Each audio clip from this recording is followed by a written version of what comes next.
Você tem vontade de aprender teologia? Tem desejo de se aprofundar na palavra de Deus para ter mais firmeza, segurança na fé e até para poder entender mais do chamado do Senhor para sua vida? E o mais importante, se você quiser realmente saber interpretar corretamente a palavra de Deus, eu tenho um convite para fazer a você. Quero te convidar para conhecer o Bacharel Livre em Teologia do Nascido de Novo. Curso com mais de 80 matérias, mais de 50 bônus exclusivos para você, com todo o material incluso, que vai te levar a ter o seu certificado e a sua credencial de teólogo. Para pregar com sabedoria onde o Senhor te mandar. Para conhecer todos os detalhes do curso, é só clicar em Saiba Mais aqui embaixo. Até os muçulmanos também reconhecem uma parte do... que aqui também é a única questão é que na versão islâmica, eles mudam o filho do sacrifício de Isaac para Ismael.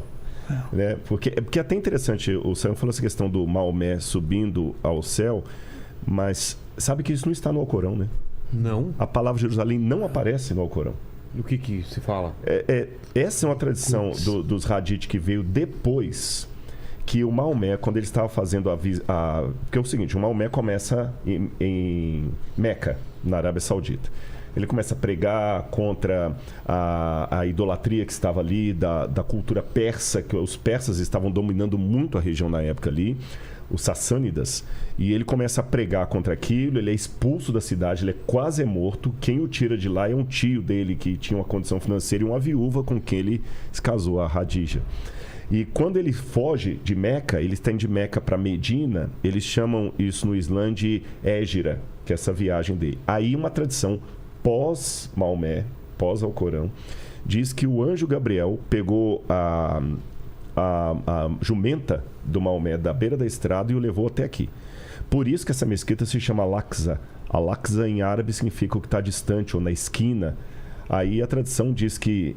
tem várias versões. Uma delas que ele amarrou a jumenta aqui, onde hoje é Al-Aqsa, e subiu até o Moriá. E aí os 3 profetas que apareceram para ele foi, falando em árabe, Ibrahim, que é Abraão, Isa, que é Jesus, e Musa, que é Moshe, Moisés. E os 3 o conclamaram a fundar o Islã. E aí ele toma um impulso, tanto é que aqui no meio da rocha tem os 2 fundados que eles falam que foi um impulso dele ou da jumenta dele, e foi até o paraíso e depois ele voltou. Por isso, aí voltou para o caminho de Medina.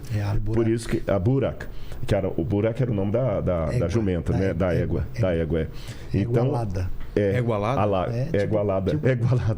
Tipo Pegasus. Não, que ficou engraçado, é igualada, né? Verdade. Então, as 3 cidades sagradas do islamismo ficaram Meca, a cidade que recebe o profeta, Medina, a cidade de onde ele saiu e para onde ele voltou, e Jerusalém, sabe? Agora, o curioso é que na tradição muçulmana acredita-se coisas que vão surpreender muita gente aqui, que Isa, Jesus, é um profeta como Maomé, só que ele é um profeta que vai voltar em Jerusalém para executar o juízo final. Então, como eles esperam que o juízo final vai ser em Jerusalém, os muçulmanos no século XVI, na época de Solimão Magnífico, construíram aqui é um cemitério muçulmano, porque eles creem que aqui será o motivo da ressurreição, embora tenha uma outra razão antimessiânica, porque tem um cemitério aqui. Os cristãos também acreditam que aqui o Vale de Josafá é o Vale do Senhor que julga, coloca um cemitério cristão aqui, e se a gente atravessar, aqui não está mostrando só uma pontinha aqui, não sei se estou enganado, é o cemitério judeu que está aparecendo aqui, que eu estou vendo de cabeça para baixo. Aqui judeu. Você tem um vale, e aqui sobe o Monte das Oliveiras, onde eles estão aqui é o Monte das Oliveiras. Tá. E lá tem um grande cemitério judeu, que aliás é o metro quadrado mais caro de Jerusalém, é naquele cemitério ali. Com certeza. Que é o lugar mais sagrado para um judeu poder ser sepultado, é ali de frente para Jerusalém. Então tem tanta história aqui, gente, que... E a briga é quem chegou primeiro, né? De onde? Nós sabemos, Gênesis 22, né, Gênesis 12, Deus falou para Abraão, muito tempo atrás, para ir para a terra. Aí, como falou, né, os muçulmanos chegaram bem, né, no ano 600 da Era Comum. E o que nós temos? O cristianismo chegou na época de Jesus. Então, quem chegou primeiro, né? Os judeus estavam lá, mas tinham outros também na terra. E uma das coisas, uma pergunta que eu sempre recebo é os chamados palestinos hoje, que se autodenominaram, eles são filisteus, são descendentes dos filisteus? E não são. Né? Não tem nada a ver com os filisteus, mesmo que eles moram lá em Gaza. Então, o argumento, né, sobre quem chegou primeiro e quem ficou todo o tempo lá, né, nós temos os judeus que chegaram primeiro, né, antes dos cristãos, antes dos muçulmanos. Agora, os judeus nunca tentaram expulsar os cristãos, nunca tentaram expulsar os muçulmanos. Né? O meu povo, os judeus, sempre quis viver em paz. E hoje nós temos muitos países muçulmanos, nós temos muitos países cristãos, só tem um país pequenininho, judeu, que hoje tem como sua capital Jerusalém, que todos querem ter uma opinião, né? Quando você visitar, se você for nos lugares onde a Igreja Católica tem, vai ter uma placa lá e eles acreditam que são os custódios da cidade da Terra Santa. Aí você tem a parte muçulmana enorme, a parte menor é a parte judaica. Sabe que é aí que vem uma contribuição da arqueologia, que é comprovar essa história. Exato. Que o Rabino está falando.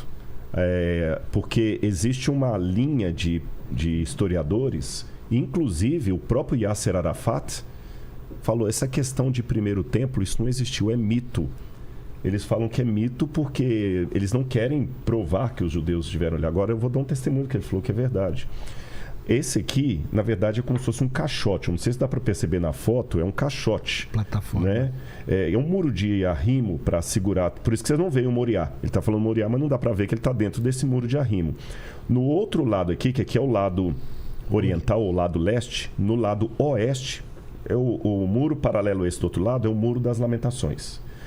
No lado do Muro das Lamentações, que os judeus até preferem chamar de Western Wall, o Muro Ocidental, não o Muro das Lamentações, esse é um nome que foi dado meio artificial depois, eu já vi mais de uma vez no lado... Aqui, exatamente. Eu já vi mais de uma vez no lado de cá, muçulmano, cristão e judeu orando.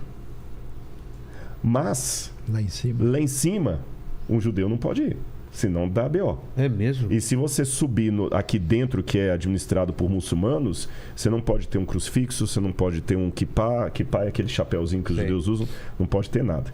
E então tem toda essa situação. Agora, eu não resisti quando o Rabino falou essa questão de quem estava primeiro. Eu vou então me atrever a contar uma piada rabínica para você, viu? Dizem que tava essa briga, né? Não, os palestinos estão aqui, os árabes, os muçulmanos estão aqui antes dos judeus. Isso é mito. Aí, quando tava aquele debate todo, um rabino chegou e tomou a palavra e falou assim: quero dizer para vocês uma coisa que eu descobri nas minhas pesquisas. Quando Moisés trouxe os 10 mandamentos, um árabe roubou o relógio dele. Eu provo, um árabe roubou o relógio de Moisés. Isto é uma blasfêmia, isso é uma coisa horrível. Quando ele falou isso, a turma dos árabes que estavam lá ficaram empolvorosa, né? Isso é mentira, agora você vai ter que provar, é calúnia, difamação. Não é difamação, não. O relógio de Moisés foi roubado e foi um árabe que roubou. Mentira, porque nem tinha árabe naquele tempo. Esse é o ponto. Obrigado. A gente nem estava aqui. Então, é só morder a isca. Entender um pouquinho, embora Moisés não entrou na Terra Prometida, né? Mas de qualquer maneira, é um lugar que inspira todas as paixões. Agora, eu digo para vocês, é um lugar onde até eu já vi ateu, agnóstico, cristão, todo mundo se emociona. Não sei se vocês assistiram aquele filme A Última Cruzada. Sim. Tem uma cena da Última Cruzada que eu sei que é romanceada, mas eles põem o Saladino olhando Jerusalém na hora que ele vai brigar lá com o rei, que era o Gui. E aí o sujeito pergunta a Saladino assim, por que vocês querem tanto Jerusalém? Aí ele falou de uma maneira bem poética, o ator, ele falou o seguinte, Jerusalém é tudo e não é nada. Jerusalém é de todos, mas não é de ninguém. Todos querem Jerusalém. Eu acho que, ainda que seja uma parte de filme romanceada, mas num trecho resumiu tudo que a gente podia dizer aqui dessa busca. Todos querem Jerusalém.